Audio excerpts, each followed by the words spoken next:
നൂറ്റാണ്ടിലധികം നീണ്ട മാധ്യമ സാഹിത്യ പാരമ്പര്യത്തിന്റെ തലയെടുപ്പുമായാണ് ഷാർജ അന്താരാഷ്ട്ര പുസ്തകോത്സവത്തിന് മാതൃഭൂമി ബുക്സ് എത്തിയത്. വായനയുടെ നവഭാവുകങ്ങൾ സന്ദർശകരുമായി മാതൃഭൂമി പങ്കുവച്ചു. എക്കാലത്തെയും മികച്ച പുസ്തകങ്ങളും ഇക്കാലത്തെ ബെസ്റ്റ് സെല്ലറുകളും മാതൃഭൂമി സന്ദർശകർക്ക് സമ്മാനിച്ചു. പുതിയ പുസ്തകങ്ങൾ, പുസ്തക പ്രകാശനങ്ങൾ, സാഹിത്യ ചർച്ചകളെല്ലാമായി വേദിയിലും പുസ്തകശാലയിലും പുസ്തക സ്റ്റോളിലുമെല്ലാം മാതൃഭൂമി നിറഞ്ഞു നിന്നു. 100 വർഷം പിന്നിട്ട പത്രമല്ലേ മാതൃഭൂമി. മാത്രം എല്ലാ സാഹിത്യകാരന്മാരെയും പ്രോത്സാഹിപ്പിച്ചതും മാതൃഭൂമിയും ആകാശവാണിയും ഒക്കെ ആണല്ലോ തുടക്കത്തിൽ. അത് തന്നെയല്ലേ MT ഒക്കെ ഇവിടെ കൊണ്ടുവന്ന് താമസിക്കാൻ പ്രേരിപ്പിച്ചത്. പലരും കോഴിക്കോട്ട് താമസിച്ചത് തന്നെ മാതൃഭൂമി കോഴിക്കോട് പത്രം തുടങ്ങിയത് കൊണ്ടും മാതൃഭൂമി ആഴ്ചപ്പതിപ്പ് ഉള്ളത് കൊണ്ടൊക്കെ അല്ലേ. 2016 മുതൽ ഷാർജ അന്താരാഷ്ട്ര പുസ്തകോത്സവത്തിൽ നിറഞ്ഞു നിൽക്കുന്നുണ്ട് മാതൃഭൂമി ബുക്സ്. വിനോദ് കോവൂരിന്റെ വിനോദയാത്ര സമീപകാലത്ത് വായനാ തലത്തെ ഇളക്കിമറിച്ച ആത്രേയകം, ദേഹം, മരണവംശം, സിൻ, സ്നോ ലോട്ടസ്. പുസ്തകോത്സവ വേദിയിലെ 7ാം നമ്പർ ഹാളിൽ റൈറ്റേഴ്സ് ഫോറത്തിനടുത്ത് മാതൃഭൂമി ഒരുക്കിയത് വായനയുടെ പുതിയ അത്ഭുത ലോകം. ആദ്യത്തെ ഫിക്ഷനാണ്. അപ്പം അതിൽ പ്രത്യേകമായിട്ടും വലിയ സന്തോഷമാണ്. അത് ഇപ്പം ആദ്യമായിട്ട് പുസ്തകം കയ്യിൽ പിടിക്കുക, അത് ഷാർജ പുസ്തകോത്സവത്തിൽ തന്നെ സന്തോഷമാണ്. 10-20 വർഷമായിട്ട് മനസ്സിലുള്ളൊരു കഥയാണ് അത് തവാങ് പോസ്റ്റിങ്ങിൻ്റെ സമയത്ത് എന്ന് വെച്ചാൽ അരുണാചലിലായിരുന്ന സമയത്ത് തൊട്ട് അന്നോട്ട് മനസ്സിലുള്ളൊരു കഥയാണ്. അതിങ്ങനെ കിടന്ന് അത് ഇപ്പം എഴുതാനുള്ളൊരു സാഹചര്യം കിട്ടിയപ്പോൾ ഇപ്പം എഴുതിയെന്നേ ഉള്ളൂ. അത് മനസ്സിലുണ്ടായിരുന്നു. ബ്ലൂബെറീസ്, വിശപ്പ്, പ്രണയം, ഉന്മാദം, ഉല തുടങ്ങി അവസാനിക്കാത്ത വായന അനുഭവം. മാതൃഭൂമി ബുക്സ് പ്രസിദ്ധീകരിച്ച അജിത് കണ്ടല്ലൂരിന്റെ ഇസബെല്ല പ്രകാശനം ചെയ്യുമ്പോൾ റൈറ്റേഴ്സ് ഫോറം ആസ്വാദകരാൽ നിറഞ്ഞു.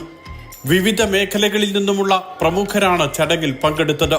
ഇതൊരു അക്ഷരങ്ങളുടെ തിരമാലകളുടെ ഇടയിൽ നടക്കുന്ന ഒരു പ്രതീതിയാണ് നമുക്ക് കിട്ടുന്നത്.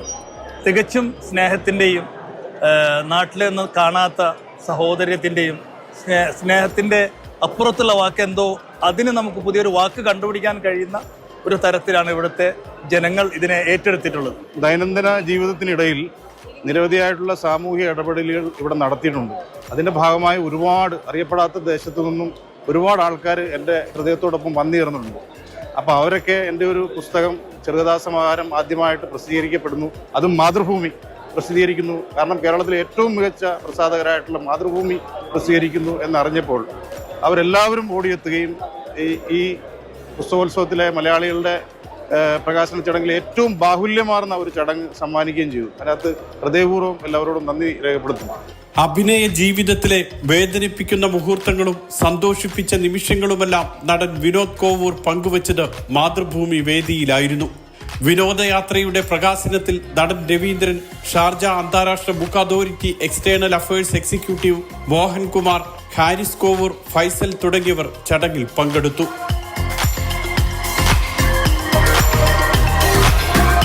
ഇതാണ് എൻ്റെ ജീവിതം. കാരണം 30 വർഷത്തെ എൻ്റെ കലാജീവിതത്തിലെ കൈപ്പേറിയതും മധുരിക്കുന്നതുമായ കുറേ അനുഭവങ്ങളാണ് ഈ പുസ്തകത്തിൽ. പിന്നെ ഞാനൊരു അഭിനേതാവ് എന്നതിലുപരി ഞാനൊരു മോട്ടിവേഷൻ സ്പീക്കറാണ്. അപ്പം കുറേ മോട്ടിവേഷനും ഞാൻ എഴുതുന്ന ഓരോ കഥകൾ. അപ്പോൾ വായിച്ച ഒരുപാട് ആളുകൾ എന്നെ വിളിക്കുന്നുണ്ട്. അപ്പോൾ അതിൽ ചില പേരൻസ് വായിച്ചിട്ട് അവർ കുട്ടികളെ കൊണ്ട് നിർബന്ധമായിട്ട് വായിപ്പിക്കുന്നു. കുട്ടികൾ എന്നെ വിളിച്ചിട്ട് ഭയങ്കര ഇഷ്ടമായി എന്നൊക്കെ പറയുന്നുണ്ട്. അത് വലിയൊരു ഫീഡ്ബാക്കാണ്. പണ്ടെങ്ങാണ്ടൊരു നാടുണ്ടാർന്നേ, ആ നാട്ടില് പുഴയുണ്ടാർന്നേ, പുഴ നിറയെ മീനുണ്ടാർന്നേ, മീനിന് മുങ്ങാൻ കുളിരുണ്ടാർന്നേ.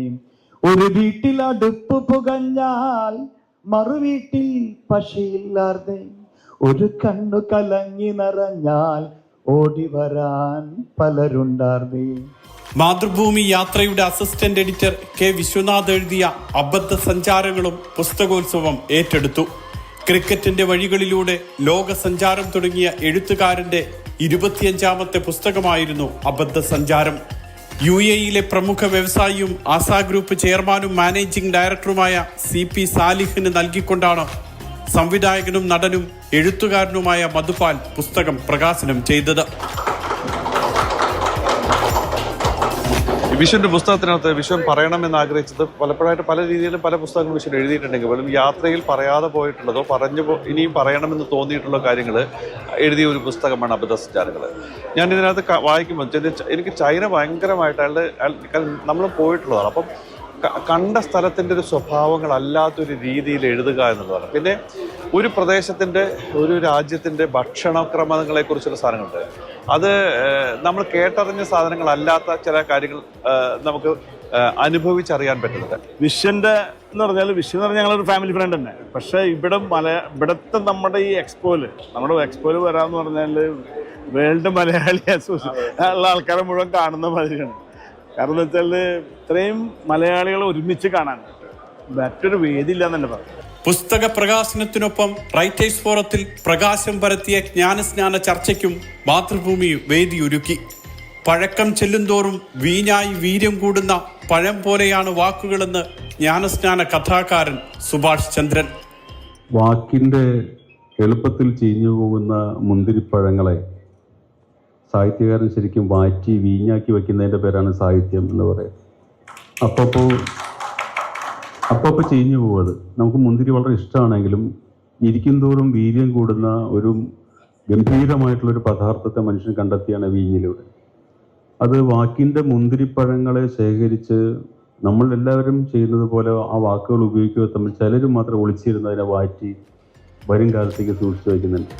എം മുകുന്ദന്റെ എൻ്റെ എംബസി കാലമടക്കം അനുഭവങ്ങളും സഞ്ചാര സാഹിത്യവും രാഷ്ട്രീയ നിരീക്ഷണങ്ങളുമായി 6000-ഓളം പുസ്തകങ്ങൾ മാതൃഭൂമി ഇത്തവണ മേളയിൽ എത്തിച്ചു. കോൺഗ്രസ് നേതാവ് രമേശ് ചെന്നിത്തലയുടെ പുസ്തക പ്രകാശന ചടങ്ങ് സൗഹൃദത്തിന്റെയും രാഷ്ട്രീയ ചർച്ചകളുടെയും വേദിയായി. മലയാളി വായനക്കാരും മലയാളത്തെ സ്നേഹിക്കുന്നവരും മാതൃഭൂമിയെ പുസ്തകോത്സവത്തിൽ ചേർത്തു നിർത്തി.